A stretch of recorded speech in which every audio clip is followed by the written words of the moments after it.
हे anime lovers, कैसे हैं आप सब। स्वागत है आपका हमारे चैनल पर। अगर आपको भी एनिमे स्टोरीज पसंद हैं तो हमारे चैनल को सब्सक्राइब करना ना भूलें। Episode 25 silence. एपिसोड शुरू होता है एक अनईजी एटमॉस्फेयर के साथ। इन्वेस्टिगेशन हेडक्वार्टर्स में सब लोग अपने काम में लगे हुए हैं, लेकिन एल का मूड नॉर्मल नहीं लग रहा। वो साइलेंट है, स्क्रीन के सामने बैठा हुआ है, लेकिन उसका फोकस अंदर किसी कैलकुलेशन पर है। उसके एक्सप्रेशंस बताते हैं कि वो कुछ कनेक्ट कर रहा है। सीन शिफ्ट होता है रूफ टॉप पर। तेज बारिश हो रही है, ग्रे स्काई, ठंड की आवाज आ रही है। एल बेयरफुट खड़ा है, कपड़े पूरे गीले हो रहे हैं। वो लाइट को ऊपर बुलाता है, लाइट आता है। थोड़ा कंफ्यूज्ड होता है कि एल ने अचानक रूफ टॉप पर क्यों बुलाया। एल सीधा सिटी की तरफ देखते हुए बोलता है कि उसे लगता है जैसे वो जल्द ही मरने वाला है। ये लाइन कैजुअल टोन में नहीं बोली जाती, ये एक हेवी इंट्यूशन जैसी लगती है। लाइट अपने मन में हल्का सा स्माइल करता है और कहता है कि एल अजीब बातें कर रहा है। फिर एल और स्ट्रेंज बात बोलता है। शायद लाइट ही उसका इकलौता दोस्त है। इस मोमेंट में ऑकवर्ड साइलेंस होता है। बारिश तेज होती जाती है, दोनों के बीच एक इमोशनल टेंशन क्रिएट होता है। ये दोस्ती नहीं है, ये दो दिमागों की लास्ट साइलेंट कन्फ्रंटेशन है। फिर एल अचानक झुकता है और लाइट के पैर टॉवल से साफ करने लगता है। ये सीन बिब्लिकल रेफरेंस जैसा होता है, जैसे कोई फेयरवेल जेस्चर। लाइट थोड़ा अनकंफर्टेबल होता है, लेकिन कंट्रोल में रहता है। एल के एक्सप्रेशंस बताते हैं कि वो अंदर ही अंदर एक्सेप्ट कर चुका है कि उसका मेन सस्पेक्ट लाइट ही है, लेकिन बिना प्रूफ के वो कुछ भी नहीं कर सकता।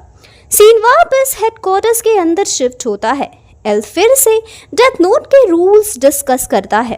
उसका फोकस 13 डे रूल पर है। ये रूल कहता है कि अगर कोई इंसान 13 दिन तक डेथ नोट में नाम नहीं लिखेगा तो वो खुद मर जाएगा। इसी रूल ने लाइट और मीसा को पहले क्लियर किया था। एल कहता है कि वो इस रूल को टेस्ट करेगा। वो डिसाइड करता है कि कन्विक्टेड क्रिमिनल्स पे एक्सपेरिमेंट करेगा। अगर वो 13 दिन सरवाइव कर गए तो रूल फेक प्रूफ हो जाएगी। इसी मोमेंट पे रैम सब सुन रही होती है। रैम जानती है कि 13 डे रूल फेक है। अगर एल ने टेस्ट कर लिया तो मीसा तुरंत फिर से सस्पेक्ट बन जाएगी, और अगर सस्पिशन स्ट्रॉन्ग हुआ तो मीसा को एग्जीक्यूशन तक फेस करना पड़ सकता है। रैम का फेस सीरियस हो जाता है। उसके पास एक इम्पॉसिबल चॉइस होती है। अगर वो एल को मारेगी मीसा को बचाने के लिए, तो शिमिगामी रूल के हिसाब से वो खुद मर जाएगी, क्योंकि शिमिगामी अगर किसी इंसान को बचाने के लिए किसी और को मारता है तो वो खुद डिसअपीयर हो जाता है।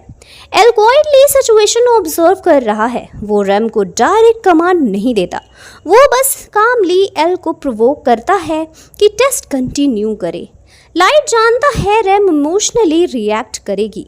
हेडक्वार्टर्स में सब लोग अपनी पोजीशंस पे हैं। एल अपनी चेयर पे बैठा हुआ सिस्टम चेक कर रहा होता है।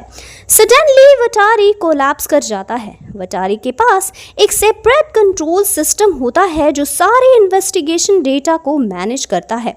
उसका नाम डेथ नोट में लिखा जा चुका होता है। उसी सेकंड एल को भी हार्ट अटैक स्टार्ट होने लगता है। एल अपने चेस्ट को पकड़ता है, उसका फेस पेल हो जाता है। सब लोग शॉक में खड़े होते हैं। मात्सुटा कंफ्यूज है, शोइचिरो पैनिक में है। लाइट तुरंत एल को कैच करता है जैसे वो कंसर्न्ड हो। एल फ्लोर पर गिर रहा होता है और लाइट उसको हेड सपोर्ट देता है। ये सीन स्लो मोशन जैसा फील होता है। एल की आंखें धीरे धीरे लाइट की तरफ उठती हैं। उस नज़र में डर नहीं है, सिर्फ कंफर्मेशन है, जैसे वो कह रहा हो सो इट वॉज यू। और फिर एल की हार्ट बीट रुक जाती है। रूम में कंप्लीट साइलेंस छा जाता है। इसी वक्त वटारी के सिस्टम से सारा डाटा ऑटोमेटिकली डिलीट हो जाता है। स्क्रीन ब्लैंक हो जाती है। एल का बैकअप, सारी फाइल सब इरेज। टीम शॉक में हो जाती है। उनका लीडर, उनका ब्रेन खत्म हो चुका है। तब रैम भी डिसअपीयर होने लगती है। उसका बॉडी क्रैक होता है और डस्ट में बदल जाता है। उसने मीसा को बचाने के लिए सैक्रिफाइस दिया। लाइट धीरे से एल के बॉडी को नीचे रखता है।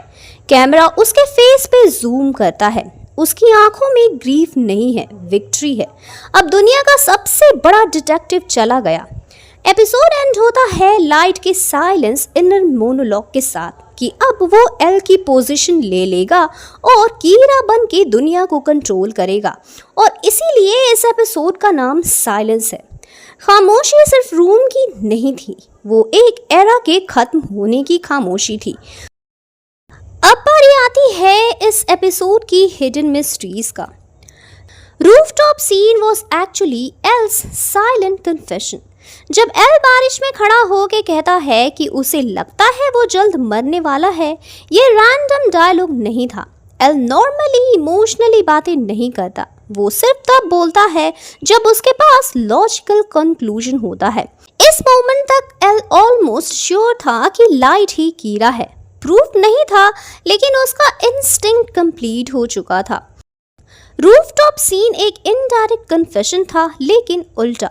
वो लाइट को डायरेक्टली एक्यूज नहीं करता क्योंकि बिना एविडेंस के वो कुछ नहीं कर सकता था। उसकी आंखों में डाउट नहीं था, एक्सेप्टेंस था।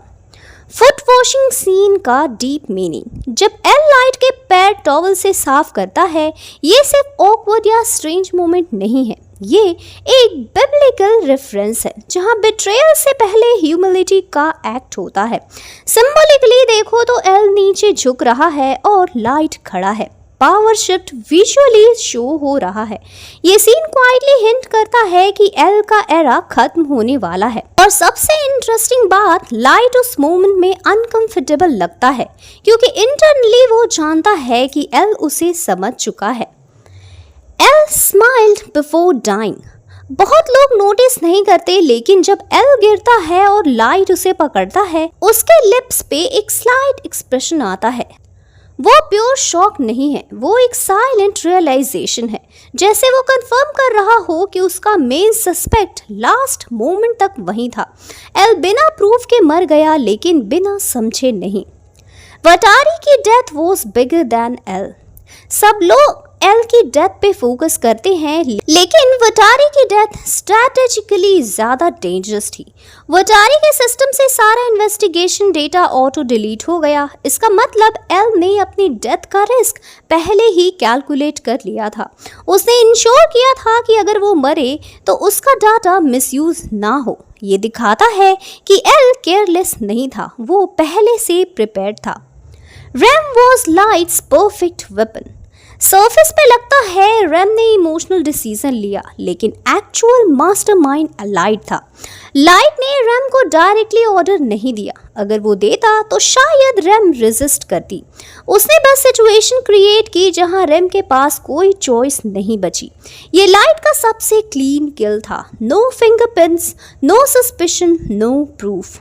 इस एपिसोड में कोई लाउड सेलिब्रेशन नहीं, कोई ड्रामेटिक कन्फेशन नहीं, सिर्फ एक एरा खत्म हुआ बिना शोर के।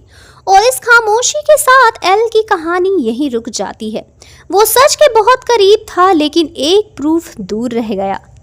लाइट जीत गया, बिना शोर, बिना कन्फेशन, बिना किसी को सच पता चले। एक डिटेक्टिव चला गया और एक God of the new world खड़ा रह गया।